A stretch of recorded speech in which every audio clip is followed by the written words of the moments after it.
Hey everybody, thanks so much for coming to watch this video. My name is Dan, and this is Dan Kinzila Art, my drawing channel. What I'm drawing today is a bear skull, and I'm drawing it with a fountain pen. I've never used I did some practice sketches and screwing around with a fountain pen once I opened it up for the first time. I got this for Christmas, and this is the first drawing that I've really gone all in on and dedicated to using the fountain pen on. I learned a lot of stuff, namely they are way easier to smudge than you might expect. Throughout the drawing I wasn't really paying attention to where I was putting my hand at all, and when I got to the end of the skull part of the drawing, I realized I just smudged the hell out of it, and it was basically unusable, in my opinion.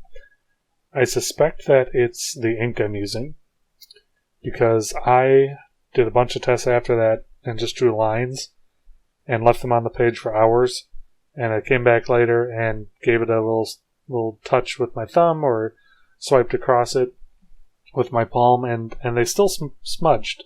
So I'm not sure if it's just because the ink I am using is the ink that came with it in the package, and you can buy like tubs of ink or pots of ink like a quill and just pump that all into the barrel and use that. So might be that, but I want to do more testing before I go out and buy some pot of ink and waste all my time on that. What I'm doing here is using a alcohol-based marker. It's not Copic, but it's the same thing as a Copic marker. They have pigment and alcohol, and if you're not familiar with alcohol-based markers, the whole gimmick is that you can layer them and blend them together. So this particular marker has 3 different values on the same stick. If you see that little green line in the black marker barrel, you can break off the marker there and switch to a different value. That's not universal to alcohol-based markers, that's just on this particular marker. But what I'm using it for is to put down a base layer of green on my bear skull, and then I will add on a medium layer and a dark layer, and when I get to the bottom, just right then, I go ahead and merge it all with the lightest layer. I could do a bit more extreme merging, or blending, or whatever the term is, but I was really kind of pleased with how this drawing was looking, and I didn't want to risk ruining it and starting over. The pen and ink here is actually from a technical pen, Micron like I'm using now. And I just traced over the one I smudged, so I didn't have to restart. This particular section was very taxing because at the end, if I could do it different, I don't know what I would put in there instead of parallel lines, but it'd be something because I don't think it looks all that cool when I start getting into weirder shapes in this jaw section and the back of the skull section. It really falls apart and doesn't look clean. Maybe I'd just leave it blank or color it in a different color to complement the green. I was actually thinking like a purple or a pink, but I stopped myself because that would be pretty Christmassy and just got out of the season, and I'm not a big fan of the way green and red look together. I'm actually not all that comfortable with color theory in general. I don't know if color theory is the right thing. I don't know how to match colors together.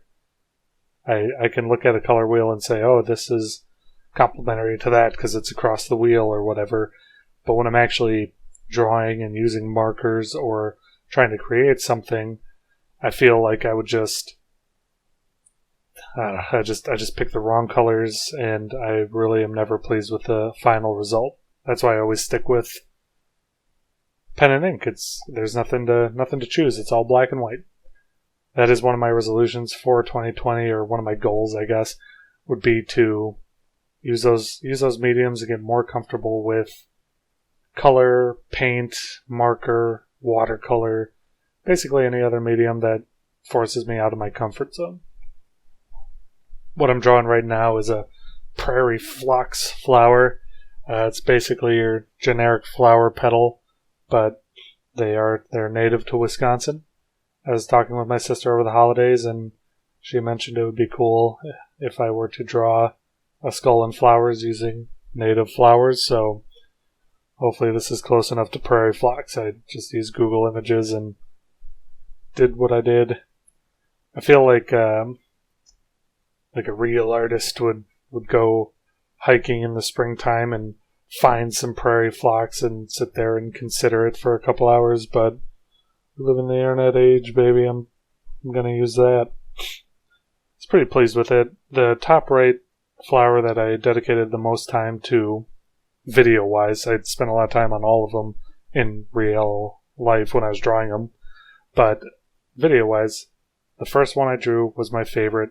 I felt like I had the right hatching, I had good depth, range of value. There's super light parts and super dark parts, and it looks fairly accurate to what I was looking at in the picture. And then everything else, it's just in my own head about it, trying to recreate that first flower, and I think they all suffer for it. I don't hate the other petals or anything, but it definitely is not as cool as it should be, in my opinion. What I'm doing here is just adding on some smaller details to round out the drawing, and that's pretty much it. Bear skull, Prairie Phlox, I really appreciate you watching. Hope you liked it.